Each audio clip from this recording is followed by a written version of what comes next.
2023-ի սեպտեմբերի 24-ին Արցախից տեղահանվեցին սահմանամերձ գյուղերի եւ քաղաքների բնակիչները, որոնք հազիվ փրկվելով, չհասցնելով անգամ վերցնել ամենաանհրաժեշտը, ապաստան էին գտել Ստեփանակերտից 10 կիլոմետր հեռավորության վրա գտնվող օդանավակայանի տարածքում, ռուսաստանցի խաղաղապահների հենակետում։ Այդ օրը սկսվեց մեծ տեղահանությունը, որը տևեց մինչև հոկտեմբերի սկիզբ։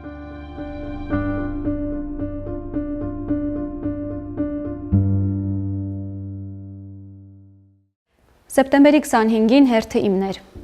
Ես արդեն հավաքել էի ամենակարևոր իրերն ու տեղավորել մեքենայի բեռնախցիկում։ Չնայած այդ ժամերին ինչին նայում էի կարևոր էր թվում։ Տարօրինակ հանգստությամբ դուրս եկա տնից։ Առանձնահատուկ խնամքով փակեցի տան դուռն ու բանալին պահեցի մոտս։